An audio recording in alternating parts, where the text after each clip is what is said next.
Tua palavra é lâmpada para os meus pés, Senhor. Bem-vinda, bem-vindo ao nosso encontro com a palavra, lâmpada para os meus pés. Em nome do Pai, do Filho e do Espírito Santo. Amém. Nosso caminho quaresmal, no segundo domingo da quaresma, o evangelho proposto, Mateus capítulo 17, versos 1 ao 9. Naquele tempo, Jesus tomou consigo Pedro, Tiago e João, seu irmão, e os levou a um lugar à parte, sobre uma alta montanha, e foi transfigurado diante deles. O seu rosto brilhou como o sol, e suas roupas ficaram brancas como a luz. Nisto apareceram-lhes Moisés e Elias conversando com Jesus. Então Pedro tomou a palavra e disse: Senhor, é bom ficarmos aqui. Se queres, vou fazer 3 tendas, uma para ti, outra para Moisés e outra para Elias. Pedro ainda estava falando quando uma nuvem luminosa os cobriu com sua sombra. E da nuvem uma voz dizia: Este é o meu Filho amado, no qual eu pus todo o meu agrado. Escutai-o. Quando ouviram isto, os discípulos ficaram muito assustados e caíram com o rosto em terra. Jesus se aproximou, tocou neles e disse: Levantai-vos e não tenhais medo. Os discípulos ergueram os olhos e não viram mais ninguém, a não ser somente Jesus. Quando desciam da montanha, Jesus ordenou-lhes: Não conteis a ninguém esta visão, até que o Filho do Homem tenha ressuscitado dos mortos. Irmãs e irmãos, estamos no caminho para a Jerusalém, a capital. No itinerário deste caminho, depois dos discípulos e as multidões testemunharem grandes e extraordinários milagres, prodígios, sinais da parte de Jesus, no capítulo 16, Jesus vai a um lugar retirado e pergunta: o que dizem o povo que eu sou? Eles falam da confusão e Pedro confessa, depois de Jesus perguntar: para vós, quem sou eu? Pedro confessa: o Messias, o Filho do Deus vivo. E Jesus diz da felicidade de Pedro, fala da igreja dele, que o inferno jamais irá prevalecer contra a igreja que ele constrói.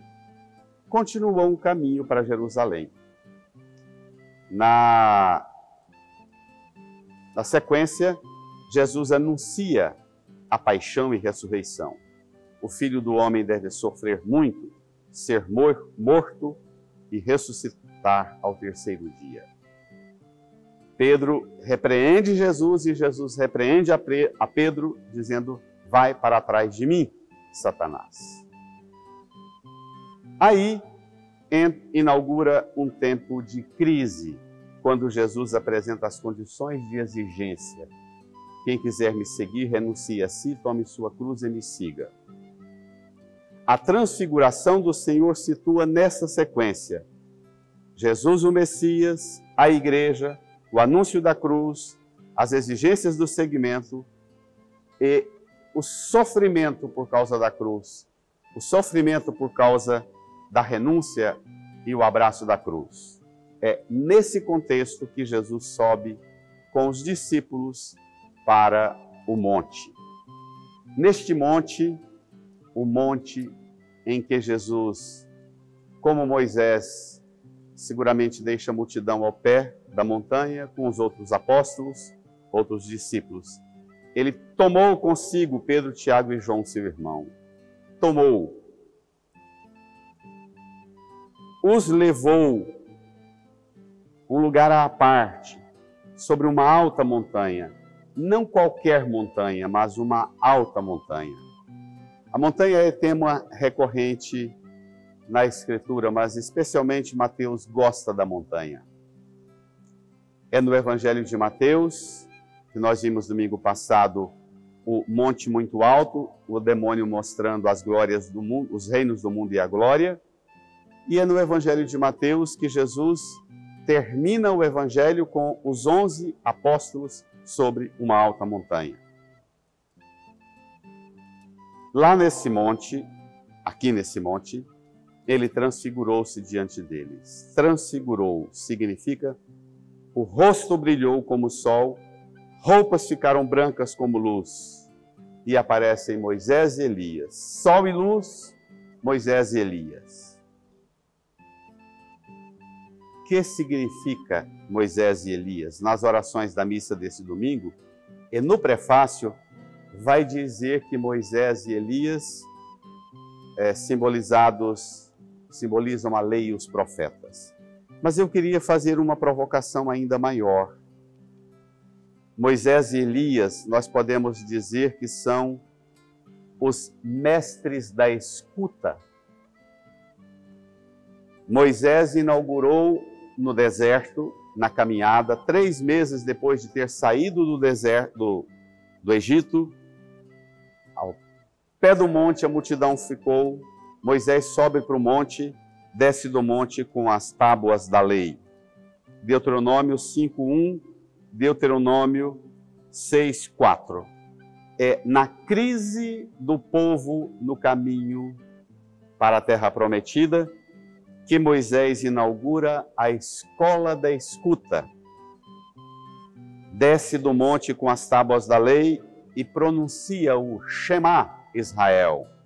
Escuta Israel, ouve Israel. Portanto, Moisés e Elias, no diálogo com Jesus, Moisés vai ser o fundador da escola de escuta e Elias é, por excelência, o grande mestre da escuta.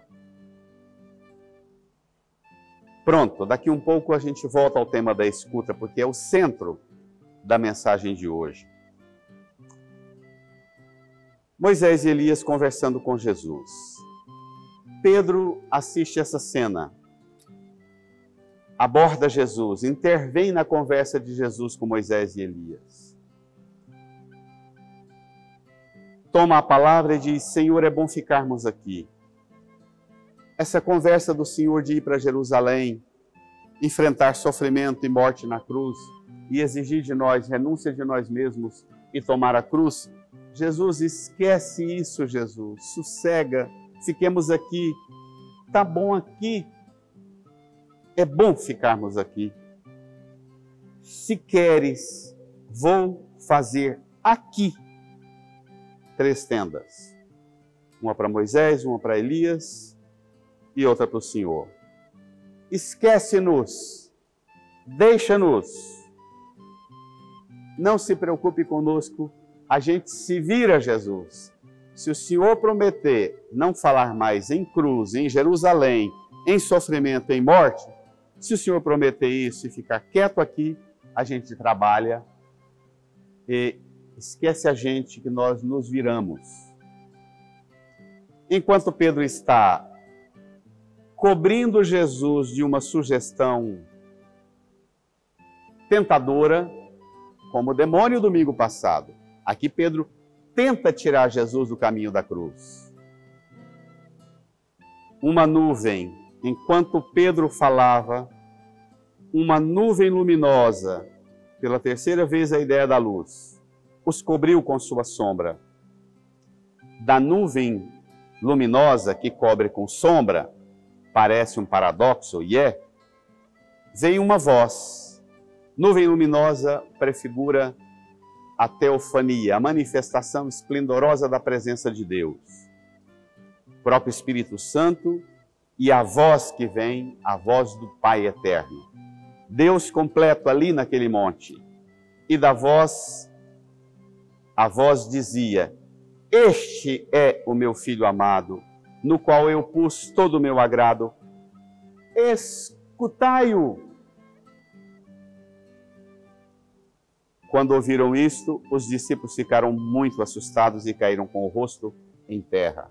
Claro, é para capotar mesmo, minha gente. É para cair com o rosto por terra mesmo, minha gente. E a voz do Divino Pai Eterno reinaugura no monte, como no Monte das Bem-aventuranças, a voz do Divino Pai Eterno reinaugura a escola da escuta de Moisés e Elias. Shema, Israel. Escuta, Israel. A igreja é o novo Israel.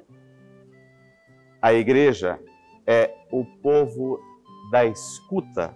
Escuta, Pedro. Ao ver esta cena de pavor, assustados, Jesus se aproximou, tocou neles e disse: levantai-vos e não tenhais medo. Não tenhais medo nem da glória, nem da cruz. Não tenhais medo. A cruz inaugura o fim da religião do medo. A cruz inaugura o fim do medo do mal e do medo de Deus. A cruz inaugura o fim do medo do mal, porque na cruz ele derrota o mal. Na cruz ele inaugura o fim do medo de Deus, porque na cruz ele diz que Deus é amor. Amor. Por isso, o que conta a partir de agora é a religião da confiança. Esses canais que se dizem católicos aí na internet, o tempo inteiro apresentando pregações, até aparições de Nossa Senhora passando medo, aterrorizando todo mundo com medo e dizendo: faça isso, faça aquilo, faça isso, faça aquilo. Não vai nessa não. A religião do medo acabou aqui no Tabor. Não tenhais medo. Levantai-vos. Sejam homens da luz, mulheres da luz, ressuscitados, vigorosos na luz. Religião da escuta, que gera homens e mulheres de pé, sem medo, dispostos a renunciar tudo, abraçar a cruz e seguir o Mestre. Renovemos nossa matrícula nessa escola da escuta. Sejamos mulheres e homens da escuta, sem medo, na luz. Bom domingo, boa semana.